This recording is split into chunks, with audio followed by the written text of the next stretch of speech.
कमाल दिखाता है स्टॉक का या नहीं, उस पर नजरें रहेंगी।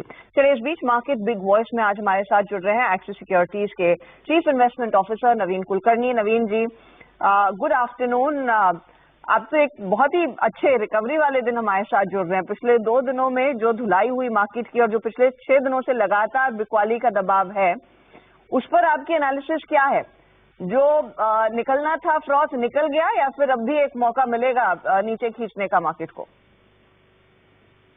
जहां तक मार्केट का सवाल है, इसको हम 2 तरीके से देखते हैं। एक तो ओवरऑल वैल्यूएशन के पर्सपेक्टिव से देखते हैं, दूसरा अगर हम देखें कि मार्केट में मतलब कितने स्टॉक्स है जो अपने 200 डे ट्रेडिंग डीएमए से कितने ऊपर ट्रेड कर रहे हैं। जहाँ तक वैल्यूएशन का सवाल है, ओवरऑल अगर हम मार्केट की बात करें तो लार्ज कैप डोमिनेटेड होता है क्योंकि उनका वेट ज्यादा होता है, तो वैल्यूएशन वाइज बहुत बड़ा कोई कंसर्न है, राइट। तो in general price to book mean के टुवर्ड्स है, प्राइस टू अर्निंग थोड़ा सा ऊपर है मीन से, तो वैल्यूएशन का कोई बहुत बड़ा कंसर्न है नहीं मार्केट में। लेकिन जो कंसर्न है वो नंबर ऑफ स्टॉक जो स्मॉल कैप और मिड कैप स्पेस में, वहां पे थोड़ा बहुत स्टॉक है। अगर हम देखेंगे कि जो 200 डे टीएमए के ऊपर कितने स्टॉक्स ट्रेड करते हैं, on a long term basis around 53% of the stock they trade above the 200 day TMA, right. ये लॉन्ग टर्म एवरेज होता है। ये नंबर करीब करीब एक हफ्ता पहले 88% पे पहुंच गया था। ये ना जब भी ये नंबर पे पहुंचता है तो वहां से ज्यादा करके करेक्शन आता है, ये हमने ऑब्जर्व किया हुआ है। तो आज की डेट पे आफ्टर 3 डेज ऑफ और 4 डेज ऑफ करेक्शन ये नंबर करीब करीब 73-74% के करीब आ चुका है। तो यहाँ पे मीन इज अराउंड 54%, अब करीब करीब 70% पे है, तो बहुत ज्यादा ऊपर नहीं है, लेकिन थोड़ा बहुत पेन शायद बचा हुआ है मार्केट में, ये मुझे लगता है। थोड़ा बहुत buying I would say that support मिला है, लेकिन I am not very happy कि बहुत ज्यादा वॉल्यूम का स्ट्रेंथ ये बाइंग सपोर्ट में दिखा है। तो शायद थोड़ा और पेन बचा हुआ है, but it is not very very significant, मुझे लगता है। ठीक है, करेक्शन ड्यू था इसका मतलब, और ड्यू था तो अच्छा है जो हुआ है। स्क्रीन पे थोड़ा सा पेन सिस्टम से बाहर हुआ है, थोड़ा सा पेन अभी और लिंगर ऑन कर सकता है, तो इस पुल बैक पे बहुत ज्यादा अभी रिलाय ना करें, थोड़ा बहुत एक्सेसिस अभी भी सिस्टम में हो सकता है हो। आपने बातचीत करते करते नवीन जी मेंशन करे बैंक्स, और बैंक्स जो है ना, निफ्टी बैंक इस समय क्या है, ऑफ लेट वो प्रॉब्लम एरिया है, उसी पॉकेट ने पार्टिसिपेट भी नहीं करा था। क्या सता रहा है बैंक्स को, क्या प्रॉब्लम आ रही है? जहाँ तक बैंक्स का सवाल है, अगर हम देखेंगे कि लास्ट 3 साल में जो बैंक्स में जो रैली आई है वो 2 कारण की वजह से आई है। एक तो ये है कि जो एनपीए जो साइकिल जो टर्न हुआ है और जो इम्प्रूवमेंट हुआ है उसके वजह से जो बेनिफिट्स आने थे वो बैंक के आ चुके हैं। इसके अलावा जब इंटरेस्ट रेट बढ़ते हैं तो इनिशियली बैंक्स को फायदा होता है, राइट, क्योंकि एसेट्स पहले रिप्राइस होते हैं, डिपॉजिट रेट देरी से रिप्राइस होते हैं। तो जब देरी से जब आपके डिपॉजिट्स रिप्राइस होते हैं तो निम्न में प्रेशर आना चालू होता है। तो ये क्वार्टर में देखेंगे कि जैसे बैंकों के रिजल्ट्स आए हैं, प्रॉफिट ग्रोथ काफी स्ट्रांग रही है, लेकिन निम्न का प्रेशर काफी जगह पे देखा गया है। एक्सिस बैंक एक बैंक है जहाँ पे निम्न का प्रेशर देखा नहीं गया, बट अदरवाइज जो लार्ज बैंक है जैसे आईसीआईसीआई में निम्न का प्रेशर था, एचडीएफसी में निम्न का प्रेशर था, राइट। तो एनआर के प्रेशर की वजह से मतलब यहाँ पे बैंक्स में थोड़ी बहुत चैलेंजेस है। तो लोगों का ये मानना है कि मतलब जो ओवरऑल बैंक का जो एनआर साइकिल था वो पीक आउट हो चुका है। यहाँ से जो प्रॉफिट ग्रोथ है वो थोड़ा स्लोअर रहेगा, और जो बाकी जो एनपीए साइकिल की वजह से जो लोअर प्रोविजनिंग के जो बेनिफिट्स है वो निकलते हुए दिख रहे हैं। तो ये ब्रॉडर मार्केट का थीम है जिसके वजह से ये यहाँ पे थोड़ा बहुत करेक्शन आया है, एंड ये सेक्टर में इतने अच्छे से ओवरऑल ये साइकिल में पार्टिसिपेट भी नहीं। ये नवीन सर, ये एचडीएफसी बैंक रुक ही नहीं रहा, कहाँ थमेगा इसकी पिटाई, कब रुकेगी? आप लोग के लिए सही मूल्यांकन, सही भाव क्या है जब एक्सिस सिक्योरिटीज मीनिंगफुली बुलिश हो जाएगा कि अब तो सारा झोंक दिया जाए इसमें पैसा? वो कौन से स्तर है, कहाँ तक गिर सकता है ये? हाँ, तो एचडीएफसी बैंक का सवाल है। हाँ।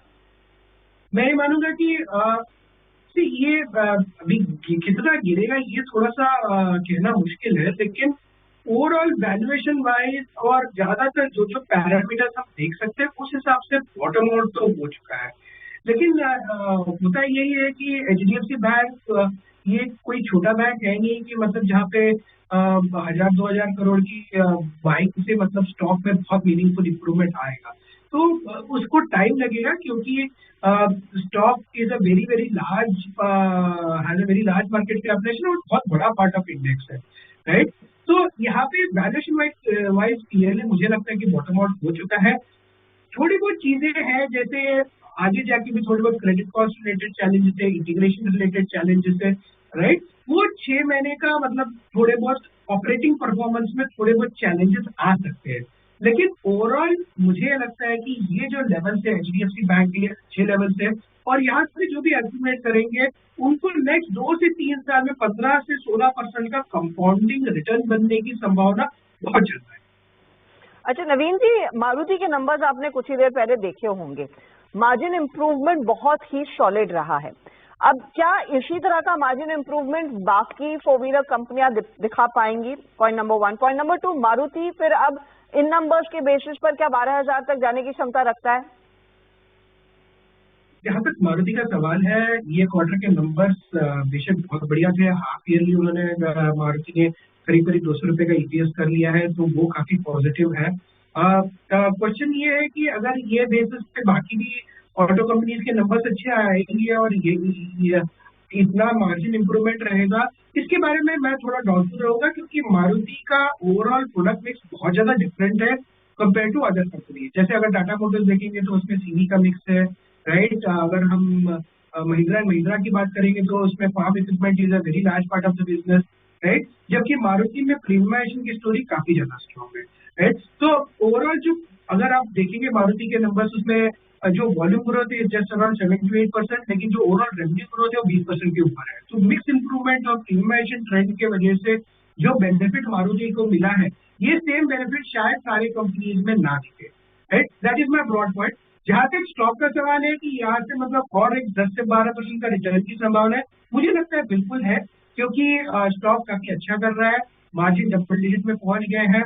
मुझे लगता है कि डबल डिजिट मार्जिन सस्टेन करेंगे यहाँ से, एंड जो मतलब ओवरऑल इंप्रूवमेंट दिख रही है, प्रीमियमाइजेशन की स्टोरी है, उस हिसाब से Maruti is a very good play.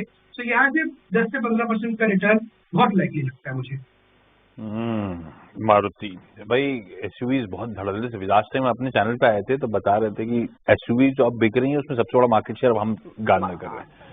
तो SUVs में तो प्रीमियमाइजेशन का ट्रेंड पकड़ ही लिया और इसीलिए मार्जिन सरप्राइज कर रहे हैं आपको पॉजिटिवली। अच्छा नवीन सर, जो क्लाइंट का पैसा आ रहा है डिप्लॉय कर रहे हो आप लोग, या ऐसा है कि हायर देन नॉर्मल कैश के साथ इस समय आप लोग बैठे हो, और डिप्लॉय कर रहे हो तो कहाँ?